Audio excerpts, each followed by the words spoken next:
नमस्कार, तुमच्या सर्वांचं स्वागत करतो आपल्या चॅनलवर. मित्रांनो, सध्या सोशल मीडियावरती एक प्रकरण मोठ्या प्रमाणात गाजताना दिसत आहे. बिहारमधील एक आय एस अधिकारी आहे जो की बॅकवर्डमधून येतो किंवा तो जो आहे दलित प्रवर्गातून येतो आणि त्यामुळे त्या व्यक्तीने जे आहे संपूर्ण परिवारासह विमानामधून प्रवास केला आणि त्यानंतर त्या ठिकाणी असणाऱ्या बिहार विधानसभेमध्ये त्या ठिकाणी प्रश्न उपस्थित करण्यात आला की हा जो आय एस अधिकारी हा खरंच विमानातून चार्टर विमानातून जाऊ शकतो का, अशा प्रकारचा त्या ठिकाणी प्रश्न विचारण्यात आला आणि तेव्हापासून हे प्रकरण अतिशय मोठ्या प्रमाणात गाजत आहे. त्या ठिकाणी असणाऱ्या लोकांकडून विधानसभेमध्ये आमदारांकडून हा प्रश्न विचारण्यात आला आणि त्यानंतर यामध्ये जे आहे ऑदर पक्षाचे जे नेते होते त्यांच्याकडनं सांगण्यात आलं तो जो अधिकारी होता तो एका मागासवर्गीय कॅटेगरीने येतो किंवा मागासवर्गीयांमधून येतो म्हणून त्याच्यासोबत असं वागलं जात आहे किंवा म्हणून त्यांना टार्गेट केलं जात आहे असं बोलताना त्या ठिकाणी दिसत आहे.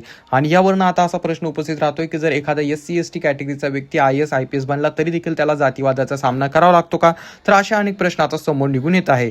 तर याबाबत तुमचं काय मत आहे खाली कॉमेंट करून सांगा. चॅनलवरती नवीन असाल तर चॅनलला नक्कीच सबस्क्राईब करा आणि व्हिडिओ जास्तीत जास्त लोकांपर्यंत शेअर करा.